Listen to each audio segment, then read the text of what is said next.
Amém, irmãos? Vamos abrir em Mateus 7.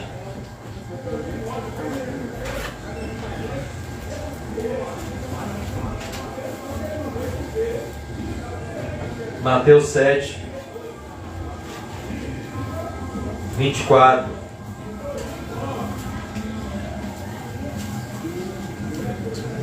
Mateus 7, 24. O título do nosso estudo de hoje é: onde está o seu alicerce? Onde está o meu alicerce? Na areia ou na rocha? Essa conclusão do Sermão do Monte é uma das partes mais importantes dele, pois vai mostrar se de fato esse sermão de Jesus está nos abençoando ou se nós estamos amaldiçoados à luz deste sermão.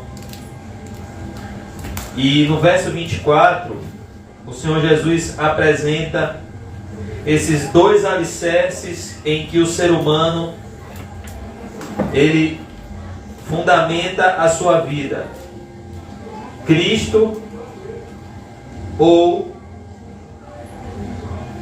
o mundo, ou nas palavras do próprio Sermão do Monte, Mamon, as riquezas. Mateus 7, verso 24, todo aquele, ele diz, todo aquele, pois, que escuta estas minhas palavras. Jesus aqui é preciso, ele diz, estas minhas palavras, e as pratica, assemelhá-lo-ei ao homem prudente, que edificou a sua casa sobre a rocha. Então aqui Jesus está contando uma parábola. Ele está comparando o curso da vida do ser humano como a construção de uma casa. Ele está fazendo essa analogia, como se a nossa vida fosse o construir de uma casa. Assemelhá-lo-ei a homem prudente, que edificou a sua casa sobre a rocha. E desceu a chuva, verso 25, e correram rios, e assopraram ventos, e combateram aquela casa, e não caiu, porque estava edificada sobre a rocha. E aquele que ouve, verso 26, estas minhas palavras, e as não cumpre, ou seja, não pratica, não obedece, não aplica no seu viver diário, compará-lo-ei ao homem insensato, que edificou a sua casa sobre a areia, e desceu a chuva, e correram rios, e assopraram ventos, e combateram aquela casa, e caiu. E foi grande a sua queda. E aconteceu que, concluindo Jesus este discurso, a multidão se admirou da sua doutrina, porquanto os ensinava com autoridade e não como os escribas. Então, nessa mensagem, Jesus resume o propósito inteiro do Sermão do Monte: transformar as nossas vidas na prática, no viver diário. O Sermão do Monte, ele é um sermão extremamente prático. E antes de começarmos a expor esse versículo, eu queria convidar os irmãos a revisarmos o conteúdo do Sermão do Monte de forma rápida. Vamos voltar para o capítulo 5 de Mateus. Vamos ver como começa esse sermão. E ele já começa com a descrição da verdadeira felicidade, a descrição do caminho da verdadeira felicidade, de quem são os filhos de Deus, quem são aqueles que são abençoados por Deus em detrimento daqueles que estão debaixo da maldição de Deus. Essa passagem ela é mais completa no Evangelho de Lucas, quando Jesus, para cada bem-aventurança, coloca um ai, mostrando que existem os bem-aventurados e os amaldiçoados. Aos olhos de Deus só existem dois povos: os filhos de Deus e os filhos do maligno, como Jesus conta na parábola do joio e do trigo. Existe o trigo, que são os filhos de Deus, e existe o joio, que são os filhos do maligno, que estão no mundo para fazerem a vontade do mal. E aqui Jesus mostra as características dos filhos de Deus. Jesus, vendo a multidão, subiu a um monte, e assentando-se, aproximaram-se dele os seus discípulos. E abrindo a boca, os ensinava, dizendo... Então, a primeira porção do Sermão do Monte que nós devemos escutar e praticar, as bem-aventuranças. As bem-aventuranças. Então, as bem-aventuranças devem ser uma realidade nas nossas vidas se somos cristãos. As bem-aventuranças, elas complementam o fruto do Espírito Santo. Então, Gálatas 5:22 e Mateus 5, do 1 ao 12, são evidências de uma conversão verdadeira. São exames corretos se de fato nós estamos na fé. Então, a primeira bem-aventurança, que é a chave para todo o Sermão do Monte, é a humildade de coração. A Bíblia diz que Deus resiste aos orgulhosos, ao passo que existem aqueles que confiam na sua própria força, que dependem da sua própria sabedoria, dos seus recursos, que acham que não precisam de nada nem ninguém. Existem aqueles que são pequenos aos seus próprios olhos, que o próprio Senhor Jesus chama de pequeninos. O próprio Senhor Jesus orou: Senhor, eu te agradeço, porque o Senhor se ocultou dos sábios e dos instruídos. Ou seja, o Senhor se ocultou dos orgulhosos de espírito, mas o Senhor se revelou aos seus pequeninos, aos pobres em espírito. Sim, Pai, porque assim foi do seu agrado. Então, antes de Deus encher um homem, ele necessariamente precisa esvaziá-lo, pois é impossível estar cheio do Espírito Santo e cheio do eu ao mesmo tempo. Por isso que, como está em Jeremias capítulo 18, quando Jeremias foi à casa do oleiro, ele viu um oleiro fazendo um vaso de barro, e esse vaso não ficou do seu agrado. O que o oleiro fez? Ele quebrou o vaso e fez um vaso novo. Essa que é a primeira bem-aventurança. Esse processo onde Deus nos esvazia de nós mesmos. E esse processo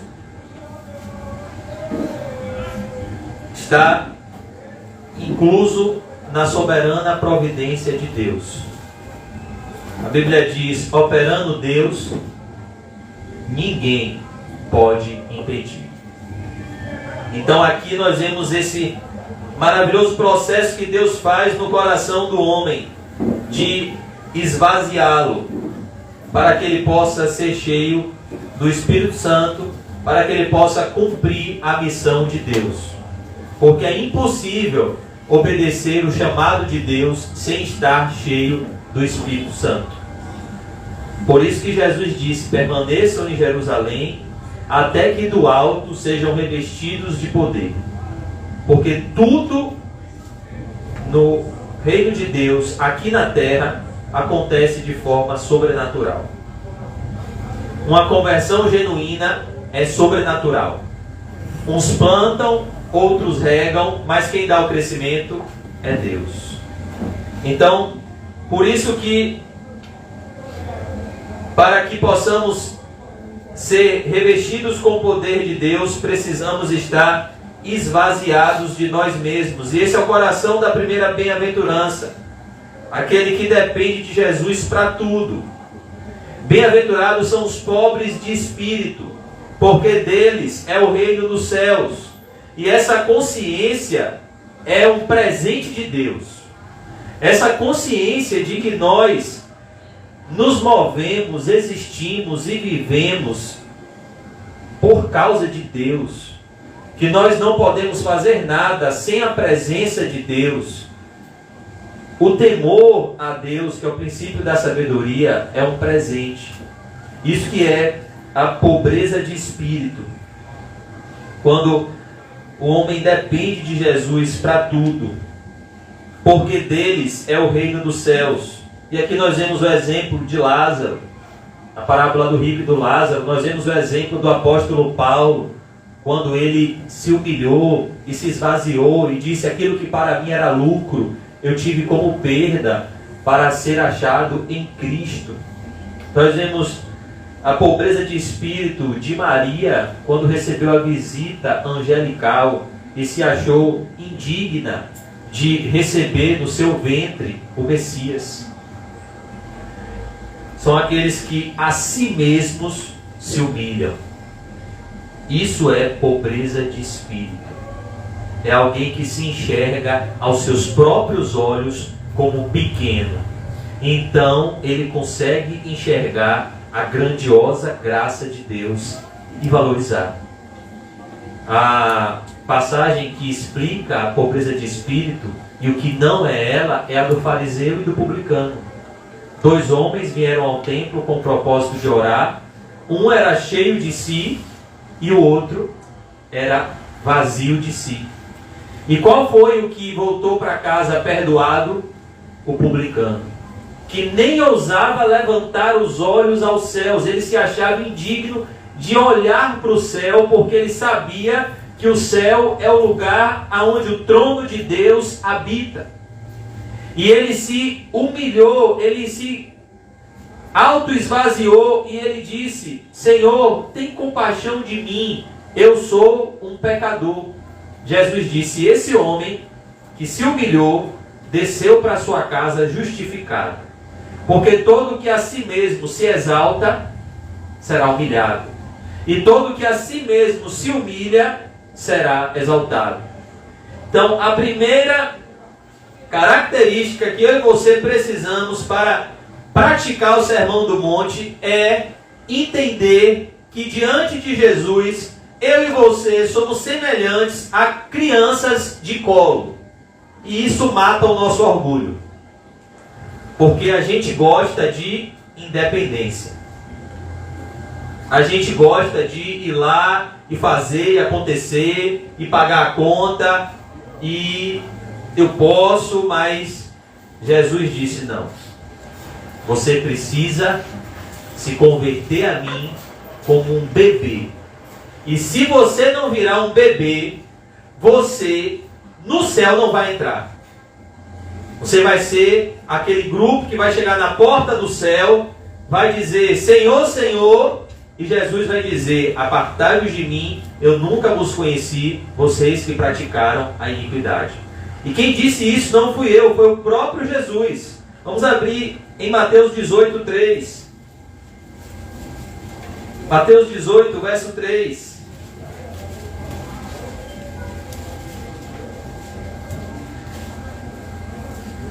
Mateus 18, verso 3.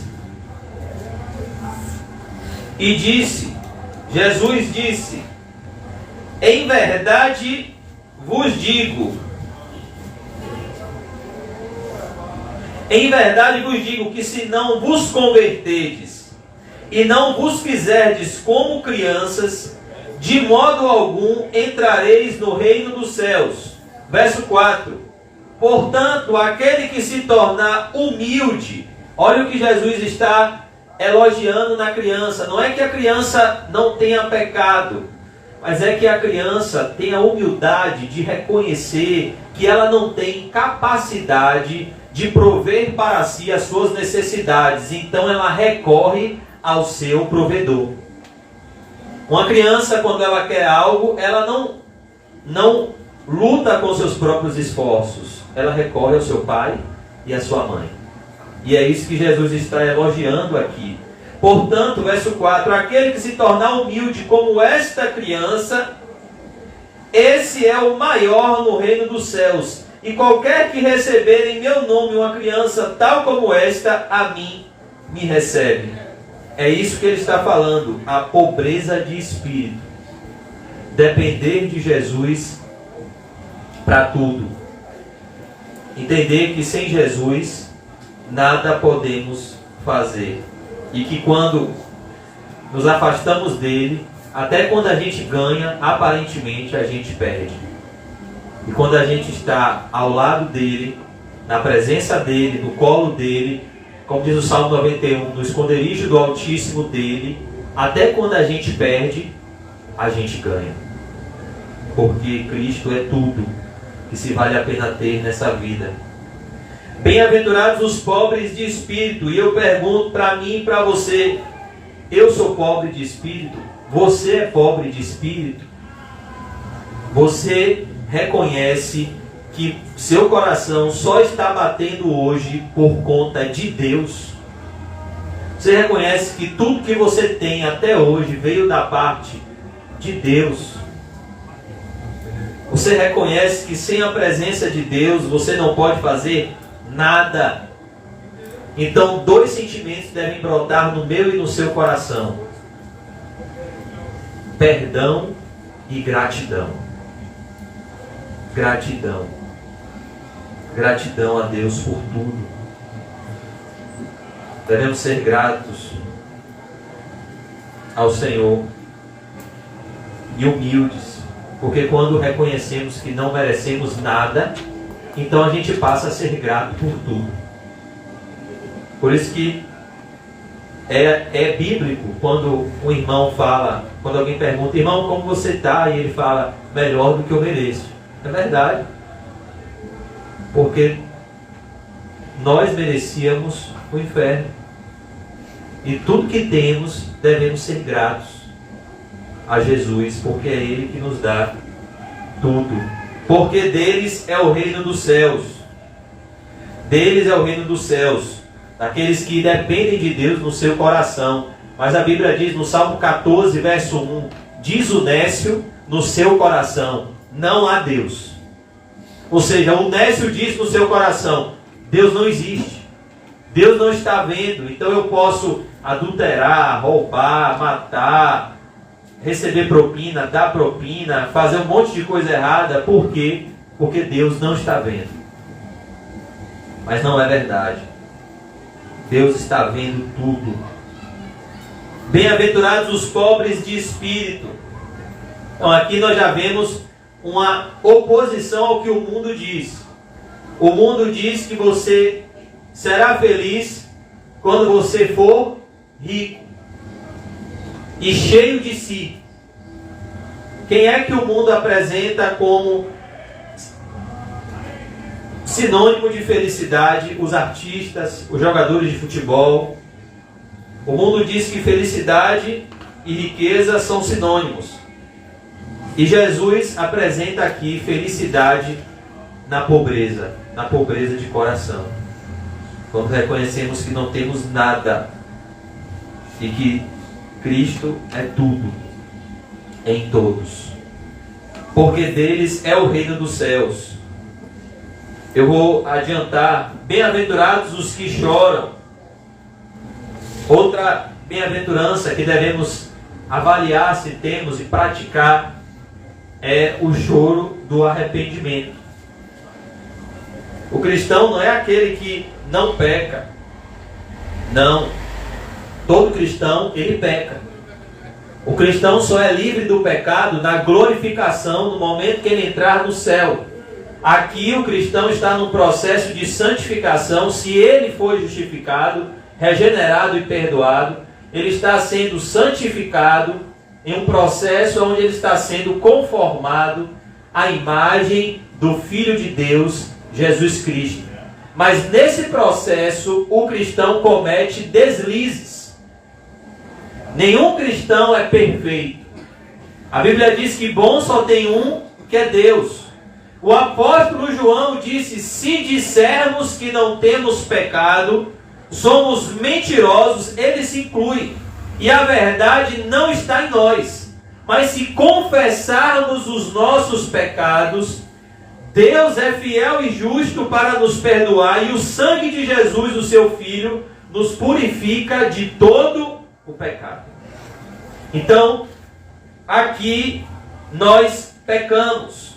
Embora não seja o nosso desejo, infelizmente nós pecamos. Mas o que a Bíblia diz? Filhinhos, estas coisas vos escrevo para que não pequeis. Se todavia alguém pecar, vocês têm um advogado junto ao Pai, Jesus Cristo, o justo. Ele é a propiciação pelos nossos pecados. O que é propiciação? O sacrifício que nos torna agradáveis. É Ele que nos torna agradáveis a Deus pela sua morte de cruz. E é por isso que o cristão, ele chora, porque ele ainda peca. Mas a diferença do bem-aventurado para o amaldiçoado é que o amaldiçoado sente prazer no pecado, não se arrepende do pecado e ainda defende com unhas e dentes a sua vida de pecados. O cristão não. O cristão, ele pode cair em pecado, mas ele vai entrar em depressão pelo seu pecado, ele vai chorar pelo seu pecado, ele vai confessar o seu pecado, ele vai se arrepender do seu pecado e ele vai dar frutos dignos de arrependimento do seu pecado. Essa é uma grande diferença. Então, é verdade, todos pecam, mas os filhos de Deus pecam e se arrependem. Bem-aventurados os que choram, porque eles serão consolados. Nós estamos praticando isso nas nossas vidas. Qual foi a última vez que você e eu, qual foi a última vez que nós choramos porque o nosso amor por Jesus está vazio? Qual foi a última vez que eu e você choramos porque nós não temos dado a primazia a Jesus que Ele merece, visto que Ele nos deu toda a sua primazia, morrendo na cruz, sendo Deus pelos nossos pecados? Então, essa bem-aventurança é que nos torna felizes. Bem-aventurados os que choram.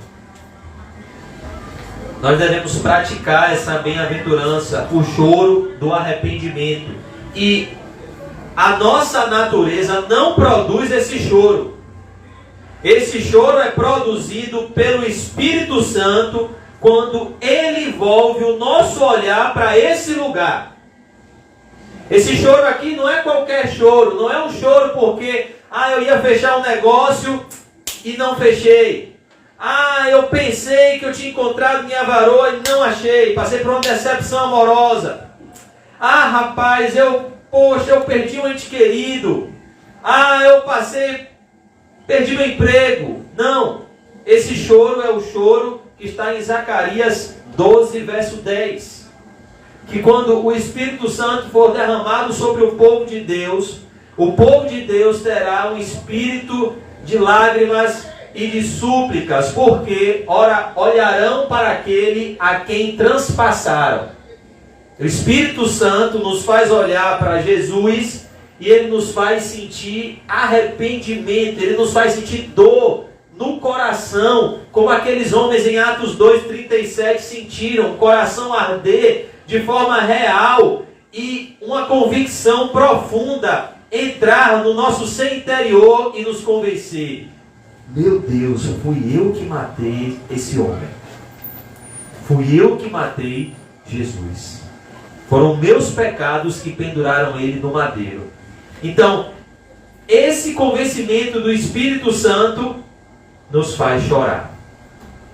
E chorar muito. É esse o choro do arrependimento. Quando a gente olha pelo poder do Espírito Jesus na cruz e vendo Ele na cruz fazer uma demonstração de amor que ninguém, a não ser Ele, faria por nós. Porque Deus prova o seu amor para conosco, tendo Jesus morrido por nós, sendo nós ainda pecadores. É esse o choro bem-aventurado, é o choro de quem vê Jesus sendo transpassado pelos nossos pecados. É esse aqui o choro, bem-aventurados os que choram. Os que choram, aqueles que o Espírito Santo leva ao Calvário. E eles enxergam toda a bondade de Jesus todo o amor santo de Jesus em detrimento da vileza e maldade dos seres humanos e dos nossos pecados. Não sei se vocês se lembram, na crucificação em Lucas 23, quando Jesus estava subindo o monte do Calvário, carregando a cruz, a Bíblia diz que inúmeras mulheres de Jerusalém seguiam a Jesus e começaram a bater no peito e chorar, porque elas sabiam quem era Jesus. Elas sabiam que Jesus não era o criminoso que a sociedade estava dizendo que ele era. Aquelas mulheres sabiam que Jesus era santo, era puro. Elas acompanharam os ensinos de Jesus, os milagres de Jesus, como Jesus tratava os seus discípulos, como Jesus tratava os pobres, como Jesus tratava os menos favorecidos. Aquelas mulheres viram o ministério de Jesus e elas olharam para Jesus subindo o monte do Calvário e começaram a chorar. E Jesus volve o seu olhar para elas e diz: mulheres de Jerusalém, filhas de Jerusalém, não chorem por mim. Chorem por vocês e pelos vossos filhos e vossas filhas. Porque se em Lenho Verde está acontecendo isso, imagine o que não vai acontecer com lenho seco. O que Jesus quis dizer com isso? Se eu, que sou bom, quando a ira de Deus está voltada para mim, vocês estão vendo a humilhação que eu estou passando, imagine a humilhação e o sofrimento indizível que vocês irão sofrer se a ira de Deus se voltar contra vocês e for derramada sobre vocês, que são o lenho seco. Então aquelas mulheres ficam espantadas, que mesmo diante do caminho da cruz, Jesus prega a verdade de Deus e diz: chorem por vocês, chorem pelos seus filhos, para que vocês sejam consolados com o perdão de Deus. É o choro de Pedro, que tira a hipocrisia de dentro, que tira a amargura, que tira a podridão que está dentro da gente. É o choro que purifica e lava por dentro. É esse choro bendito que o Espírito Santo produz. Os fariseus, eles eram limpos por fora e sujos por dentro. Esse choro é o choro que nos limpa por dentro, e essa purificação nos limpa também por fora. É a purificação completa que Pedro teve. Ele caiu em si e chorou amargamente. Então ele foi consolado. Muitas vezes nós estamos pesados porque nós não estamos chorando, não estamos derramando a nossa alma diante de Deus e chorando aos pés de Jesus, para que Ele nos abençoe com a sua presença e com a sua graça e com a certeza do seu perdão. Por isso que o ponto central do cristianismo é a nossa relação com Jesus. Não existe cristianismo sem relação com Jesus. É uma relação pessoal, íntima, profunda, que é só você e Ele. Como diz Cantares de Salomão: eu sou do meu amado, e o meu amado é meu. É isso que todo cristão tem que ter para que ele passe pelas intempéries da vida, pelos testes da vida que nós vamos ver no término do Sermão do Monte.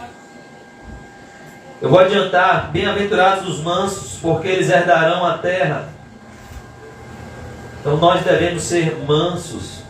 A felicidade não está no orgulho, está na mansidão, porque os mansos herdarão a terra. É maravilhoso ver a bondade de Deus em todas as áreas das nossas vidas. Essa bem-aventurança é uma extração do Salmo 37, que diz: entrega os teus caminhos ao Senhor, confia nele e ele tudo fará. Bem-aventurados que têm fome e sede de justiça, porque eles serão fartos. aqueles que têm desejos pelo que é justo, pelo que é correto, aqueles que não querem fazer o que dá certo, mas sim o que é certo. Se o que dá certo passar na frente do que é certo, o cristão abre mão do que dá certo para fazer o que é certo. O cristão, ele não é pragmático. Por quê? Porque ele sabe de uma importante lei universal da vida. De Deus não se zomba. Deus não se deixa escarnecer. Tudo aquilo que o homem plantar, ele vai colher. Essa é uma verdade que eu tenho visto na minha vida e eu tenho visto na vida de pessoas próximas. O que você está plantando hoje, não tenha dúvida, é o que você vai colher amanhã. Nem toscaneje em relação a isso. Aqueles que semeiam da carne. Esse é um versículo que tem que estar na sua cabeceira quando você acordar todo dia. Para você acordar, ler ele e, à luz dele, fazer a sua primeira decisão ao abrir o olho. De Deus não se zomba. Deus não se deixa escarnecer. Tudo aquilo que o homem semear, isso ele ceifará. Aquele que semeia da carne colherá corrupção. Aquele que semeia do Espírito colherá a vida eterna. Por quê? Porque assim que o seu olho se abrir, o Espírito Santo vai querer que você faça algo. A sua carne vai querer que você faça algo. E a decisão que você tomar é o plantio que você vai fazer e é a colheita que você vai receber. É por isso que você precisa ter esse versículo em mente. Quem planta no Espírito, do Espírito colhe a vida eterna. É por isso que o cristão, ele sempre tem em vista nas suas decisões a justiça, aquilo que é justo, aquilo que é certo e não aquilo que dá certo. Porque aquilo que dá certo, aparentemente, vai dar errado eternamente.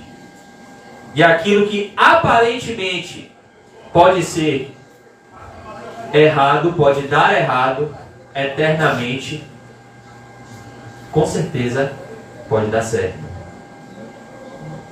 É um exemplo do rico e do Lázaro.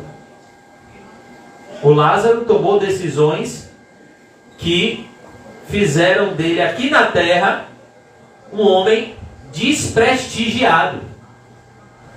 Tem escrito na parábola que Lázaro foi chamado para algum banquete? Que fizeram alguma homenagem a Lázaro? Tem escrito que fizeram algum aniversário para Lázaro? Tem escrito... Você ouviu falar da família de Lázaro na parábola? A família de Lázaro amava ele? Havia um mendigo chamado Lázaro, que vivia cheio de chagas, que desejava as migalhas que caíam da mesa do rico, e ninguém lhe dava nada. E os cães iam lamber as suas úlceras. Então, mas Lázaro, ele tinha fome e sede de justiça.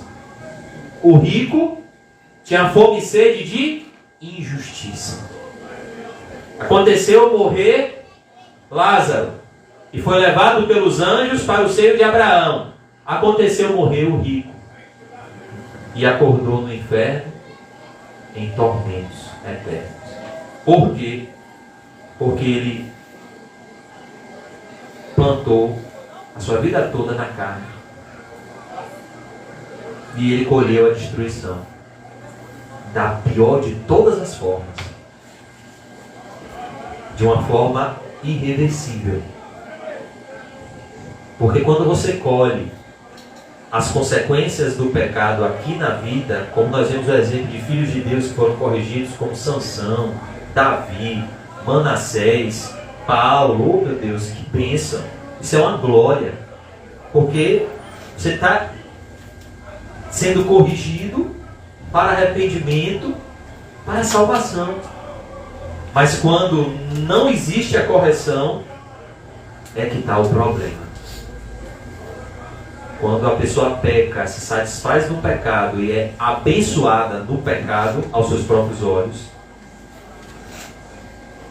grande vai ser o sofrimento após a morte. Os poucos momentos de prazer aqui na terra é tudo que essa pessoa vai ter. Essa pessoa vai beber uma gota de prazer em detrimento do mar inteiro da ira de Deus. Por isso que nós temos que vigiar. Bem-aventurados os misericordiosos, porque eles alcançarão misericórdia. Amor ao próximo. Bem-aventurados os limpos de coração, porque eles verão a Deus. Perdão e amor. Misericórdia e amor. Bem-aventurados os pacificadores.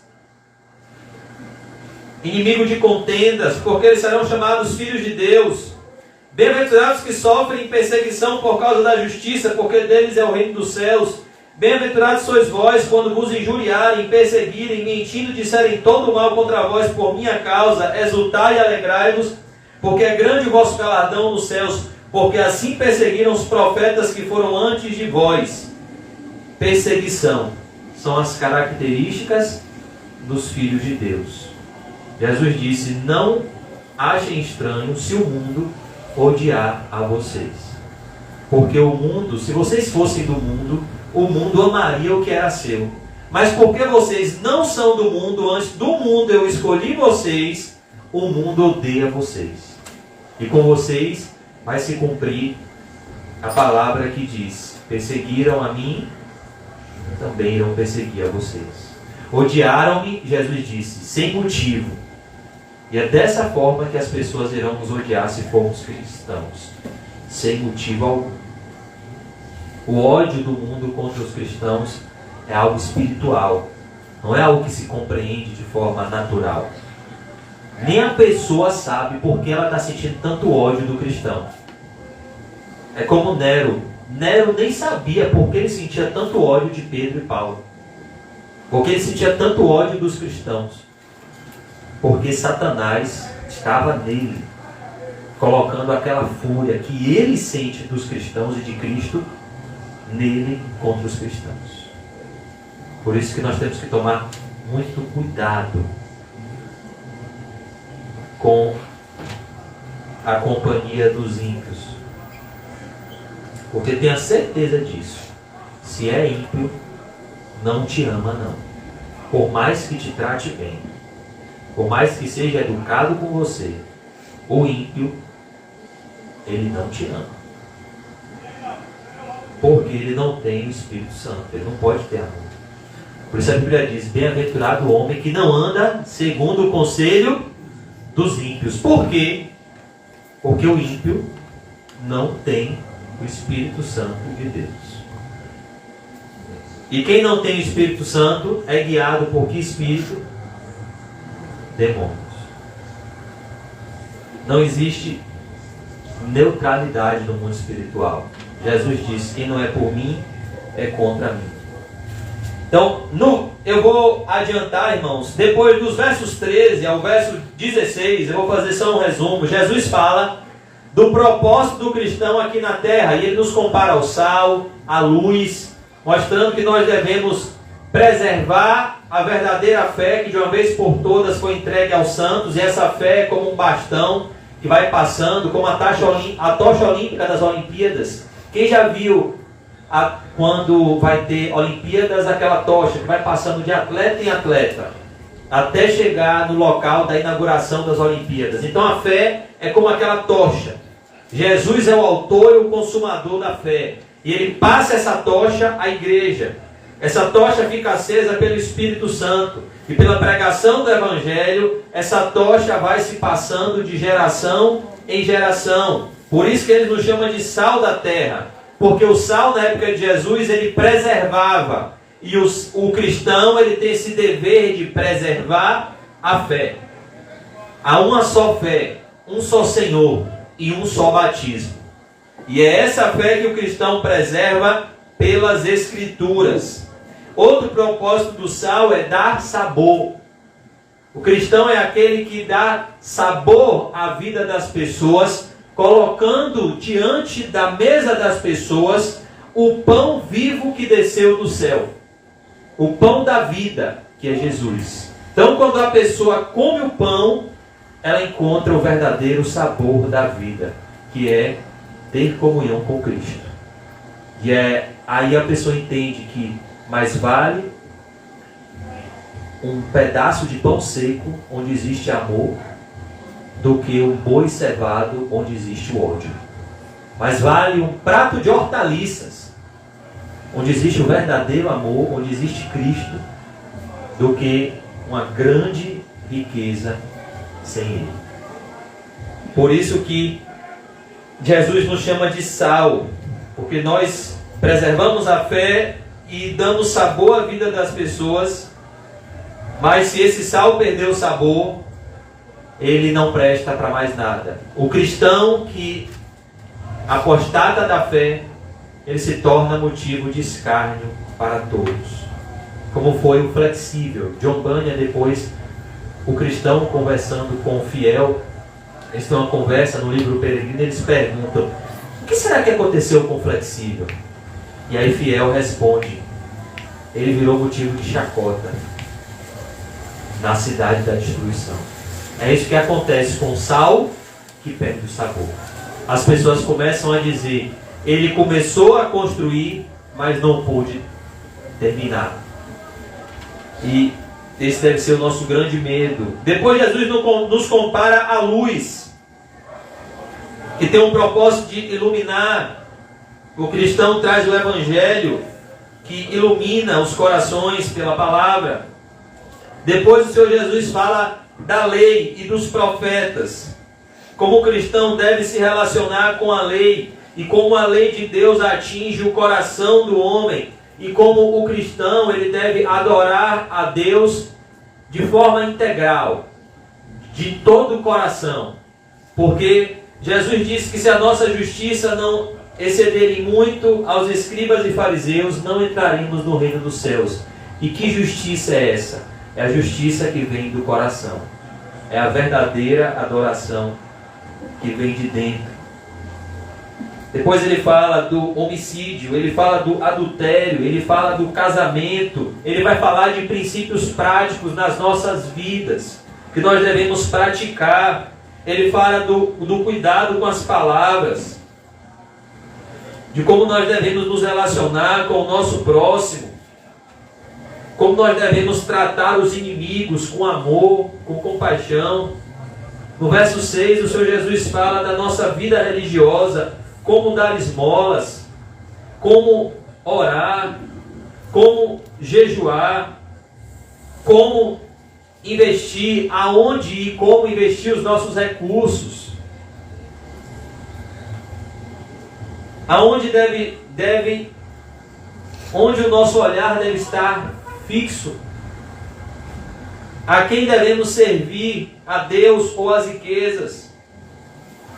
Ele mostra no verso 25 ao 34 a maravilhosa providência de Deus, como Deus sustenta as aves do céu, os lírios do campo, Ele irá nos sustentar.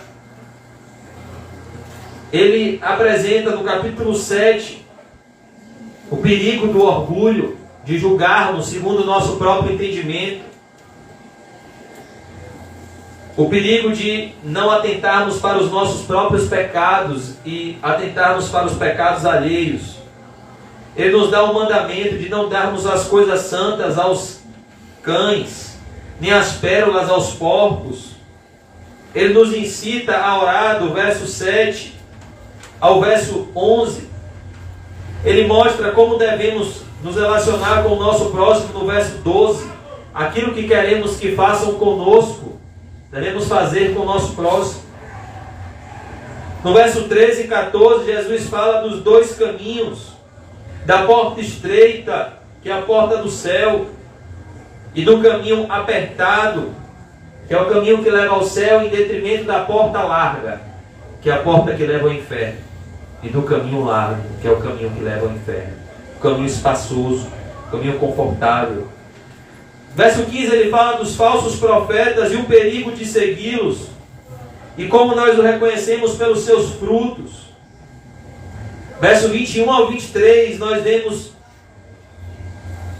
a grande decepção quando Jesus antecipa o juízo e mostra pessoas que vão chegar diante dele e não vão entrar no reino dos céus. embora essas pessoas tenham tido um grande ativismo religioso, elas viviam na prática da iniquidade. Por isso essas pessoas vão dizer: eu profetizei, expulsei demônio, fiz milagre, e Jesus diz: apartai-vos de mim, eu nunca vos conheci, vocês que viveram na prática da iniquidade. Por isso que Jesus conclui o Sermão do Monte trazendo ênfase não para aquilo que sabemos, mas para aquilo que fazemos. Pois se o que sabemos não influencia no que fazemos, todo o nosso conhecimento é inútil. E mais, é prejudicial. Um pastor do passado, chamado Richard Baxter, ele tem um livro, e o nome do livro é O Pastor Aprovado.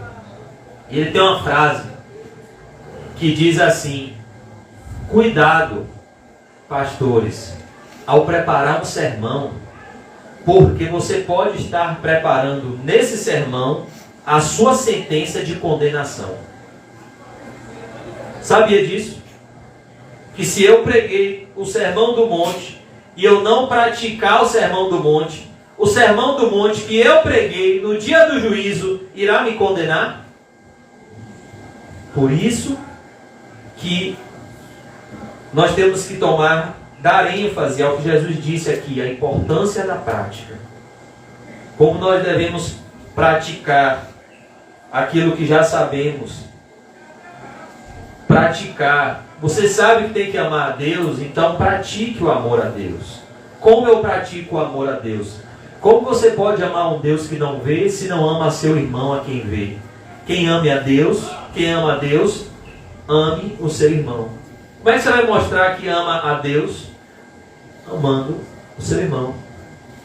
Pedro, tu me amas? Apacenta as minhas ovelhas. Ó Pedro, como é que você vai mostrar que me ama? Amando o meu povo.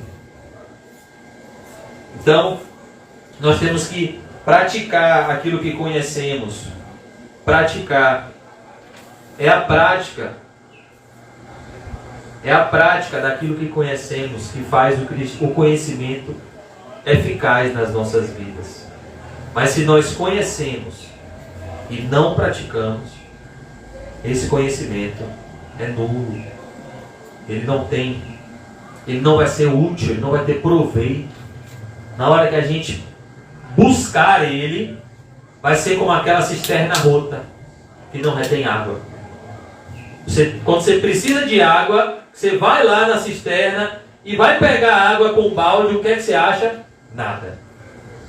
É o conhecimento da Bíblia sem a prática do mesmo. É como essa cisterna rota que não retém água. Por isso que nós temos que tomar muito cuidado. Muito cuidado. Porque uma hora o conhecimento que recebemos vai nos ser cobrado. E a Bíblia diz em Lucas 12, 47 e 48 que a quem mais é dado, mais será cobrado. Por isso que o conhecimento de Deus não é... por isso que é totalmente diabólico a pessoa se ensoberbecer com o conhecimento de Deus. Porque o conhecimento de Deus deveria e deve nos tornar cada vez mais humildes. E muito humildes. O conhecimento que torna orgulhoso é o conhecimento do mundo. É o mundano que se acha superior aos outros porque tem um diplomazinho, uma especializaçãozinha, um mestradozinho, e aí já acha que é melhor que todo mundo. O conhecimento de Deus é a mesma coisa. Ele não nos torna superiores a ninguém. Ele nos torna mais responsáveis do que os demais. Ele torna a cobrança diante de nós muito maior. Como está escrito em Tessalonicenses, Paulo diz que Deus irá trazer vingança com labaredas de fogo contra aqueles que não conhecem o Evangelho e contra aqueles que não obedecem o Evangelho. Os dois vão estar no mesmo grupo.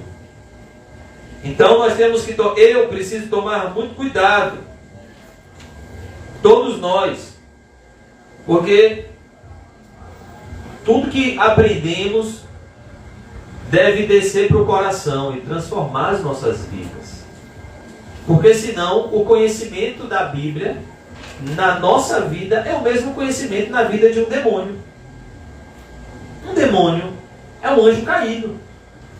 Você acha que um demônio não sabe todos os versículos e capítulos da Bíblia? Imagine, ele tem 2000 anos perseguindo esse livro. Ele estava no chulé, ele estava no cangote dos escritores desse livro. Quem você acha que perseguiu Isaías a tal ponto dele ser cerrado ao meio? Satanás. Então Satanás, ele não só conhece, mas ele viu a Bíblia ser escrita, escritor por escritor, tendo o escritor principal, o Espírito Santo. Então você acha que ele não tem conhecimento desse livro? Muito mais do que qualquer um de nós. Qual é a diferença? Não desce para o coração. O coração de Satanás é um coração rebelde, é um coração cheio de ódio, cheio de amargura, cheio de inveja, cheio de, como diz Apocalipse, cólera, sabendo que pouco tempo lhe resta. Então nós temos que tomar cuidado. É assim que Jesus conclui o Sermão do Monte. Se esse sermão não for prático, ele vai ser a evidência da condenação. Assemelhá-lo-ei ao homem prudente que edificou a sua casa sobre a rocha. A gente já está concluindo.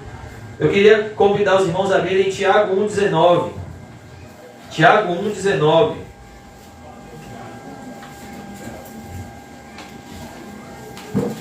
Tiago 1,19.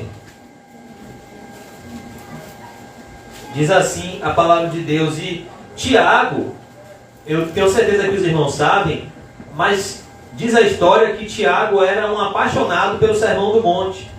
E quando Tiago escreve essa epístola, ele estava pensando no Sermão do Monte. Ele estava em mente o Sermão do Monte. E no verso 19, Tiago diz: sabeis isto, meus amados irmãos, mas todo homem seja pronto para ouvir, tardio para falar, tardio para se irar, porque a ira do homem não opera a justiça de Deus. Verso 21. Pelo que, rejeitando toda a imundícia e acúmulo de malícia, recebei com mansidão a palavra em vós enxertada, a qual pode salvar a vossa alma. A parábola do semeador. 4 tipos de solo. Uma semente, a palavra de Deus. Como o coração recebe a palavra de Deus? Com mansidão. Verso 22. E sede cumpridores da palavra, e não somente ouvintes, enganando-vos com falsos discursos. Olha como Tiago é duro. Porque se alguém é ouvinte da palavra e não cumpridor, é semelhante ao varão que contempla ao espelho o seu rosto natural, porque se contempla a si mesmo, e foi-se, e logo se esqueceu de como era. Olha que coisa. É inútil, não tem proveito. É como Tiago diz: a fé sem obras é morta. Por isso Tiago é tão prático. O que é que, quando ele diz que a fé sem obras é morta, ele diz o quê? Porventura poderá tal fé salvá-lo? A fé sem obras? Então, a fé sem obras, ele diz, ela é inútil. Por que ela é inútil? Porque no momento que a pessoa mais precisar, ela não vai ter. Porque, por isso que o grande ponto crucial da fé não é se ela é grande ou pequena, é se ela é verdadeira ou falsa. E a fé verdadeira cresce. Assemelhá-lo-ei a um homem prudente. A Bíblia diz que o homem prudente, ele vê o mal. Provérbios 22:3 diz assim: o homem prudente, ele vê o mal e se esconde. Mas os inexperientes, eles passam adiante e sofrem a pena. Sofrem a penalidade. Então, aquele que é prudente, quando ele vê o perigo, o que é que ele faz? Ele se esconde. Mas o inexperiente, o insensato, ele vai. É como uma pessoa chega aqui dizendo: olha, naquela rua ali está tendo tiroteio. O prudente, ele faz o quê? Não, eu não vou passar por aquela rua. Agora, não está no meu percurso porque está tendo tiroteio. Mas o inexperiente, ele faz o quê? Ah, que nada, eu vou mesmo. É como o jovem que entra no tráfico de drogas. Ah, que nada, rapaz, eu vou mesmo, e esse negócio que eu vou morrer, não vou nada, isso é tudo conversa, eu vou. Esse negócio que meu pai e minha mãe estão falando aí é tudo bestagem, negócio de estudar, eu vou entrar no tráfico, pegar meu 38 e viver aí uma vida regalada. O inexperiente passa e sofre a pena. Aí dá 3 meses, esse jovem morre e acorda no inferno. Por quê? Ele é um insensato. Ele viu o perigo e ele não mediu as consequências das suas ações. É isso que Jesus está falando aqui no Sermão do Monte. Olhe, vocês estão vendo o perigo. Que perigo é? O juízo de Deus que está vindo. E vocês vão reagir de forma prudente ou de forma insensata? Verso 25. E desceu a chuva. O que significa isso? Intempéries da vida. São testes reais. Momentos onde a providência de Deus coloca a nossa fé à prova. Eu dei aqui alguns exemplos que são exemplificativos. Tem mais. Falências, doenças, crises, divórcios, perdas. Você perdeu um ente querido, perdeu uma pessoa que você amava, desemprego. E o último teste principal, o leito de morte. O teste cabal da fé é a morte. É o momento em que a morte te chamar para um duelo e dizer: agora sou eu e você, mas ninguém. Esse é o grande teste que vem sobre a casa. Esse é o grande teste que vem sobre a vida. Você, a morte e mais ninguém. E a iminência do juízo. É isso que ele diz aqui: desceu a chuva, correram rios, assopraram ventos e combateram aquela casa. É isso. Deus não nos promete uma vida sem sofrimento. A Bíblia diz: no mundo tereis aflições. A Bíblia diz que a nossa fé, ela é semelhante ao ouro, que é purificado pelo fogo. Não existe cristianismo sem sofrimento. O justo é salvo com muitas dificuldades. E combateram aquela casa e não caiu. Por que não caiu? Porque estava edificada sobre a rocha. A Bíblia diz que ninguém pode pôr outro fundamento, o qual já está posto, que é Cristo. Os que confiam no Senhor, a palavra do Senhor diz, são como os montes de Sião, que não se abalam, mas permanecem para sempre. Então, no momento que vem a tempestade, no momento que vem a doença, no momento que vem a perda de um ente querido, no momento que vem o desemprego, no momento que vem uma falência, no momento que vem a morte, aquele que ouviu a Jesus e obedeceu, ele tem o quê? Paz. Porque quando viver é Cristo, o morrer é lucro. Então ele pode ter paz se ele perder tudo. Ele pode ter paz se ele for abandonado pela pessoa que no momento do matrimônio diz que o amava. Ele tem paz se ele perder um ente querido.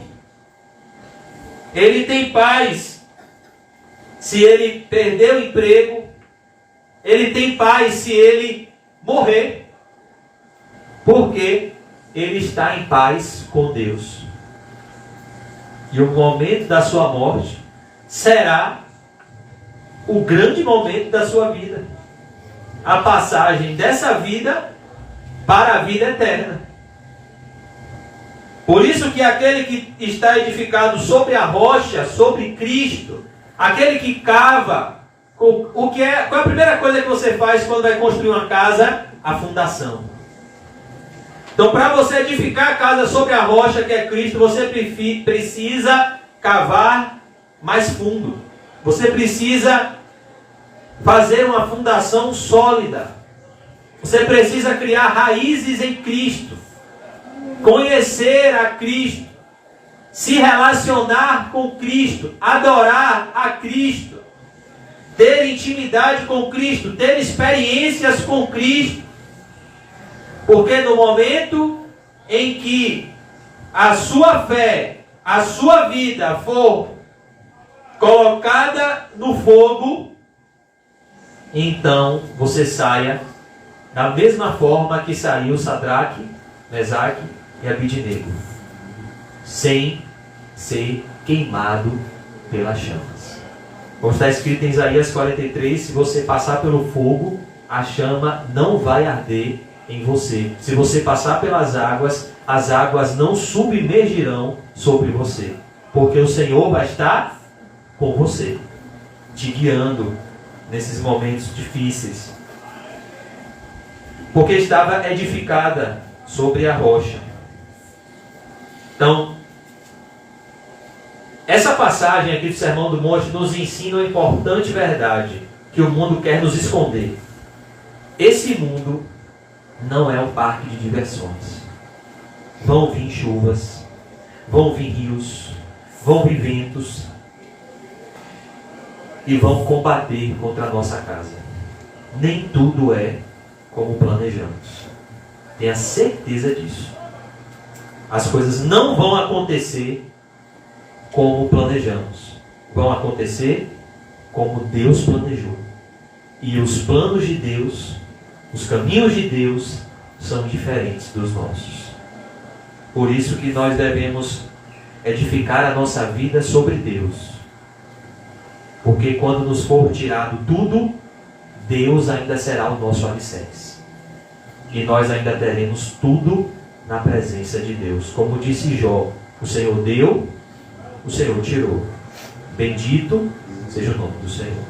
Mas se a nossa fé, se o nosso coração não estiver alicerçado sobre a rocha, nós reagiremos como a esposa de Jó. Não, enquanto Deus deu, Ele era o meu Deus. Agora que Deus tirou, Ele não é mais o meu Deus.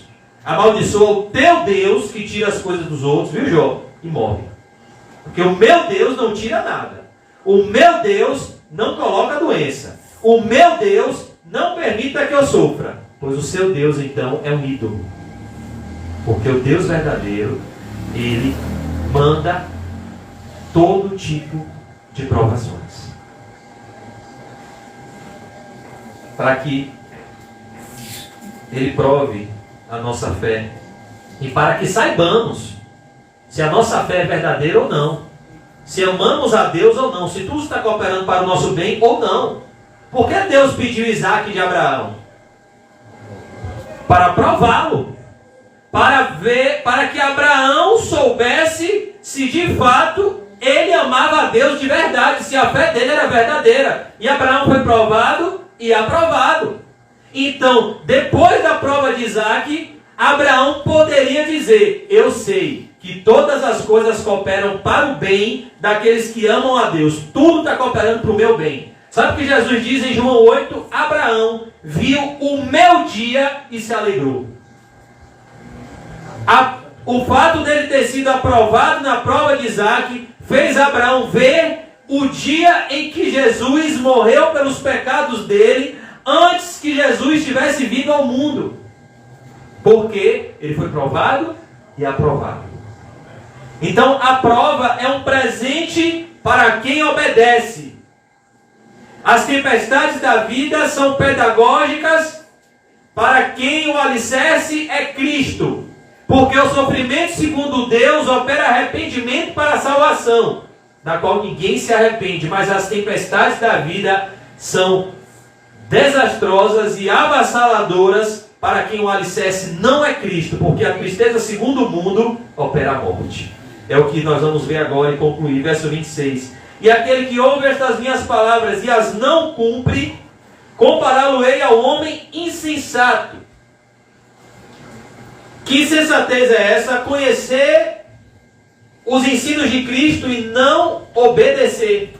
É por isso que Jesus, diante de duas mulheres, Marta e Maria, diante de Maria que estava sentada, ouvindo os seus ensinos, prestando atenção em Jesus, e diante de Marta, afadigada, andando de um lado para o outro, preocupada com os afazeres da casa, Jesus disse: Marta, Marta, você está preocupada e ansiosa com muitas coisas. Uma coisa só é necessária. O quê? Ouvir Jesus e obedecer.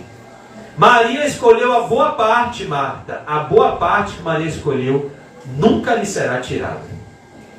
É o que diz aqui o verso 26. E as não cumpre, compará-lo-ei ao homem insensato, que edificou a sua casa sobre a areia. Todo o alicerce que não é Cristo, todo ídolo, ele irá te decepcionar profundamente. Foi isso que Jeremias quis dizer quando ele disse: maldito o homem que confia nos homens. Jeremias estava falando ali de salvação. Ele estava falando do pecado de Judá, que estava escrito como uma tábua de diamante diante do juízo de Deus. Que o pecado do povo de Judá estava aceso diante de Deus. E que não adiantava colocar esperanças em homens. Se eles não se arrependessem e se voltassem para Deus, eles seriam destruídos. Por isso que todo ídolo, ele decepciona. O dinheiro, ele decepciona. O dinheiro não pode comprar a salvação, que daria ao homem em troca da sua alma. Na hora da morte, sem Cristo, os amigos decepcionam, porque ninguém pode perdoar pecados a não ser Jesus. A família decepciona.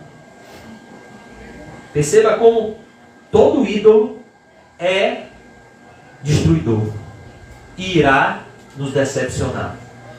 Então, o ímpio, na hora da morte, quando ele recorre aos seus ídolos, ele então sofre uma grande decepção, pois ele percebe que os seus ídolos não podem salvá-lo. Então, o que vem no leito de morte de um ímpio? Desespero e horror e terror. O pastor Nizam já tem um exemplo aqui de uma enfermeira que diz que ela nunca mais cuidaria de um homem que não crê em Deus no seu leito de morte. Acho que era um filósofo chamado Voltaire, que diz que no momento da sua morte ele sentia os demônios ao redor dele e sentia a sua alma indo para o inferno. E ele gritava, desesperado. E os ídolos dele não podiam socorrer. O extrato bancário não pode socorrer. As propriedades não podem socorrer. Ninguém, a não ser Jesus, pode socorrer. Por isso que a Bíblia diz: em nenhum outro nome há salvação, a não ser no nome de Jesus. Nele você pode confiar, irmão. E Ele não vai fazer com que a sua vida seja edificada sobre a areia. Ele vai te dar um alicerce seguro, onde você não vai correr perigo. Porque quando Ele salva definitivamente. Ele é todo poderoso para salvar. Quando Ele salva por inteiro. E desceu a chuva, concluindo, e correram rios, e assopraram ventos, e combateram aquela casa, e caiu. Olha que coisa, e caiu. Aquele que julga está em pé, cuide para que não caia. Então, porque alguns de nós já caímos no decorrer da caminhada cristã, porque alguns de nós já perdemos o primeiro amor, porque nós, o que ouvimos, não ouvimos com a atenção que deveríamos e não praticamos e então caímos. Porque Jesus disse: vigiai e orai para que não entreis em tentação. Se vigiar e orar, você nem entra. Na oração do Pai Nosso, Jesus disse o quê? E não nos deixeis cair em tentação. Quem está tendo vida de oração é protegido. Mas por que vem a queda? Deixa de vigiar e a gente deixa de orar. Então, cai. Mas aqui Jesus fala de uma queda definitiva, que é a queda daquele que não crê em Cristo. E desceu a chuva, e correram rios, e assopraram ventos, e combateram aquela casa, e caiu. E foi grande a sua queda. Que queda é essa? É a queda do inferno. Aquele que ouve e não pratica, a queda vai ser muito grande. Muito grande. Grande é a sua queda. Por isso a Bíblia diz que a soberba precede a queda. E a grande soberba do homem é conhecer a palavra de Deus e não praticar. E aconteceu que, concluindo Jesus este discurso, a multidão se admirou da sua doutrina, porque os ensinava com autoridade, não como os escribas. Porque o Sermão do Monte termina com a autoridade de Jesus, porque Jesus praticava isso tudo que ele ensinava. E ele nos chama a esse caminho, para que a gente não tenha essa grande ruína, essa grande queda, que é a queda no tormento eterno. Se você caiu, ore ao Senhor, porque Ele é poderoso para te levantar. Pedro caiu quando ele tentou andar sobre as águas, e ele não teve vergonha. Ele gritou: salva-me, Senhor. E Jesus também não teve vergonha de salvá-lo. Ele segurou na mão de Pedro, colocou Pedro no lugar seguro e disse: homem de pouca fé, por que duvidaste? Então, ore ao Senhor para que Ele te coloque na rocha que é Cristo. Porque somente em Cristo você tem um alicerce seguro para todas as tempestades da vida. Vamos orar.